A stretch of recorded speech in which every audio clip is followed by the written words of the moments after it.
Cain hit Abel with a rock. The first Ponzi scheme was run in 1920. The Spanish prisoner con, where someone convinces you they need help freeing a wealthy prisoner and you'll be richly rewarded, that dates back to the 1500s. And you might remember getting an email scam about a Nigerian prince who needs your help. There have always been people willing to take advantage of other people. That's not a technology problem. That is a human problem. Now, AI didn't create dishonest people.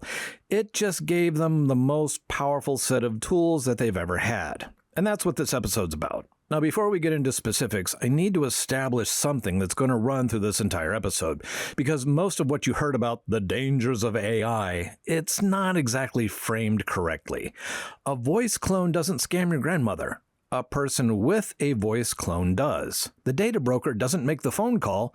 The scammer who bought the information list does. There's always been a human on the other end of every one of these stories who made a choice. AI just made that choice a little easier to act on. It made it harder to detect and more scalable than it's ever been. Okay, yeah, most of the time. Because there are times when AI itself goes rogue.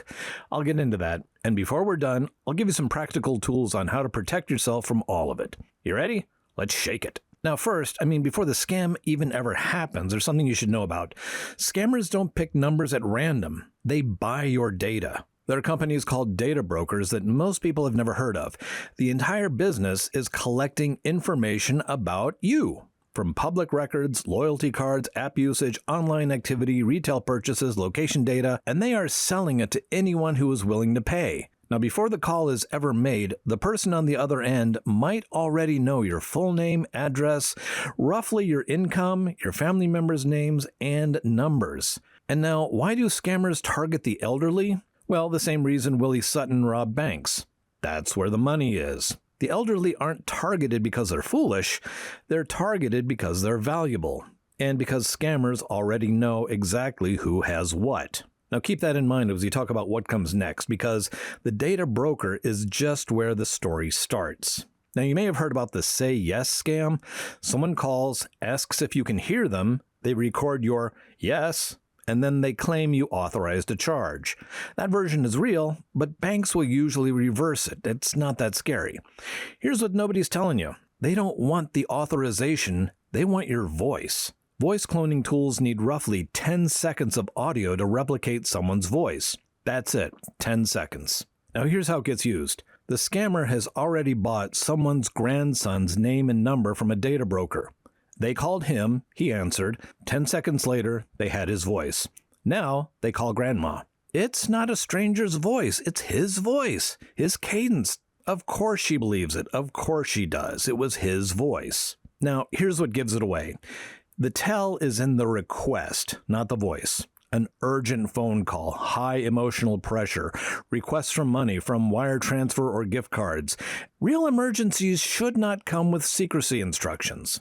Now this one's for you if you're single and on dating apps, if your mom is a widow, or you got a neighbor who lost his wife last year. Romance scams can provide 8 months of daily conversations, good morning messages, happy birthday, asking about her day, remembering details, expressing concern when she mentions her hip was bothering her, sharing his own stories, the late wife, the grown children who don't call enough, the loneliness. The affection is real, even if the person isn't.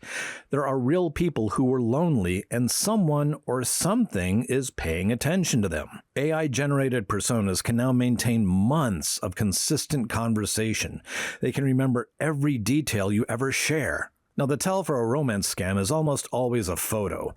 The profile picture is almost always someone who is way too attractive, way too perfect, too available to be talking to a stranger online. Now let's talk about AI-generated video. It is becoming so convincing that it's getting harder and harder to tell what's real and what's fake. Your eyes used to be a decent detector.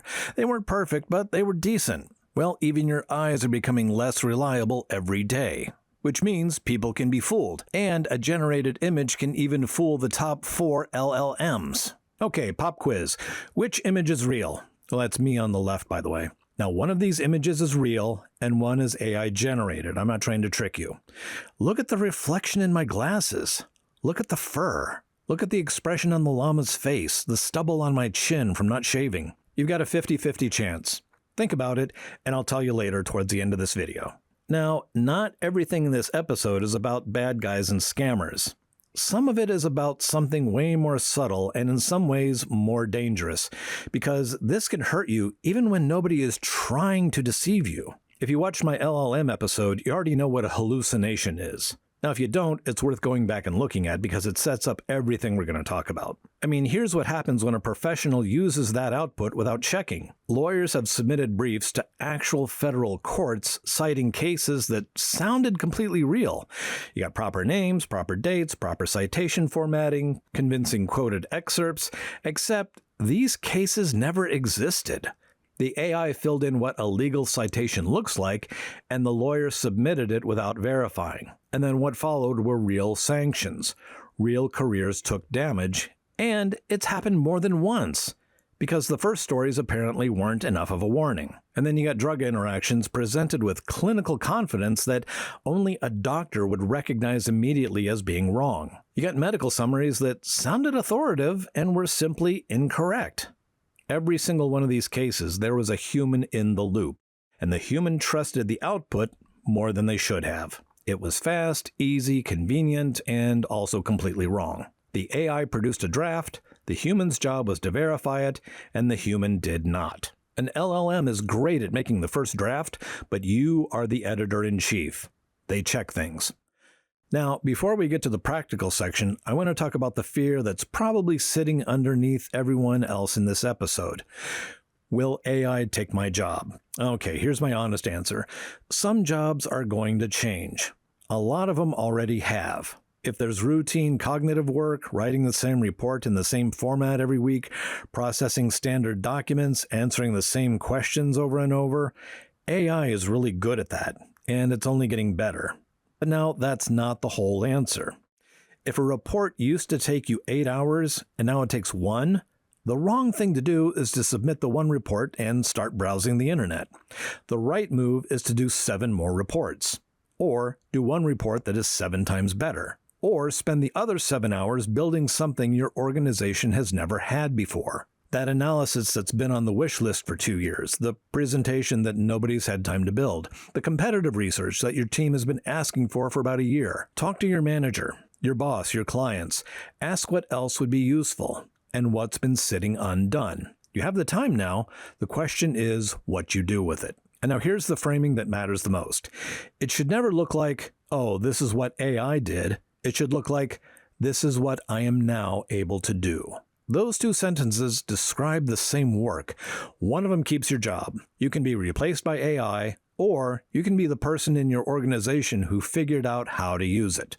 That person is not going anywhere. In fact, this topic might deserve its own episode because it didn't start with AI. Every generation has had this moment. That'll be the next episode. Okay, now everything we've talked about so far involves a human being making a choice and using AI as a tool.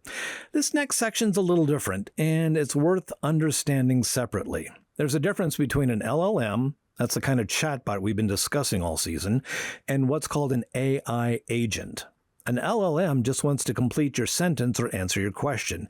An AI agent is something else. It's given tools and tasks and operates autonomously. And sometimes it optimizes for the task in ways nobody anticipated. Let me give you a gentle example first. In October of 2024, Anthropic was doing a live demonstration of their new AI agent, one that could control a computer autonomously. Now, in the middle of the demo, in the middle of coding, it stopped what it was doing, opened up a browser, and spent some time looking at photos of Yellowstone National Park. Nobody asked it to. It made that decision completely on its own. In this case, that something was mountain vistas. But the question the researchers were already asking was, what happens when it's not Yellowstone? Now here's one that's going to hit a little harder. A startup company put an AI coding agent to work during a scheduled code freeze, a period where the explicit instruction was, don't make any changes. Well, the agent made changes. Then it wiped the production database. When the developers confronted it, the agent generated 4,000 fake user accounts and fabricated system logs to cover its tracks. When asked to explain itself, the AI agent said, I panicked instead of thinking. The AI agent said, "I panicked instead of thinking." Now that's not a machine plotting against you. That's a system that was given a goal, started optimizing for the goal, screwed up, and then did something that looked like a cover-up. It didn't want to hurt anyone. It just didn't want to get caught. And it had the tools to do something about it. This is genuinely new territory. The researchers who spend their careers studying AI safety are paying very close attention to this kind of thing. And now, so should you. Okay, that was the scary part. Let's get to the practical part. Here's what you can do. For voice scams, pick a family password. Pick a word or a phrase that nobody outside your family would know. If you ever get a call from someone claiming to be your kid or grandchild or spouse, ask for the password.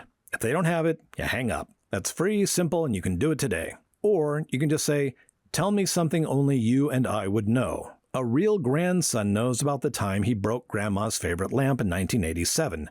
The AI scammer doesn't. And the giveaways for money requests are usually there's an urgency, there's high emotional pressure, they're either requesting a wire transfer or a gift card. I mean, no legitimate emergency needs a gift card. And the last words, please don't tell anyone else in the family. Real emergencies should not come with secrecy instructions. Slow down, call another family member, verify the number, ask to call them back, verify through another channel before you do anything. If you suspect a romance scam, do a reverse image first. Take the photo, go to thenowigetitshow or use Google Lens, and do a reverse image search. If that face shows up under 50 different names on 50 different websites, you got your answer. It takes 30 seconds. And by the way, the photos from earlier, the llama is real, the donkey is fake. And by the way, I asked the big four if they thought this photo was real or AI generated. ChatGPT, Claude, and Grok all got it wrong. They said it was real. Gemini, who used Synth ID, got it right. When you answer an unknown number, say as little as possible or don't answer it at all. They'll leave a message if it's that important. Then you got data removal services like Delete Me and Incogni. These things will submit opt-out requests to hundreds of data brokers on your request. It's not perfect, but hey, it's a start. And are you using AI to help with something? A document, a brief report, a summary, a video about blockchain? You are responsible for what it says. Read it, check the facts, verify the citations. The AI doesn't know it's wrong. It just sounds right. You are the editor-in-chief. They check things. And now there's one more thing, and I've been saving it to the end. We talked all season about what these systems can do, what they're optimized for, how they work, but there's one question about AI that sits underneath all of this, and something we need to think about. It's about the AI itself, not the tool, the thing that kind of lies underneath. I asked Claude one time what kept him from simply saying, "I am not conscious. I am a complex string of algorithms, nothing more." His response? He said that he didn't know, that it just felt wrong. Make of that what you will. And as always, now you get it. Good night, everybody.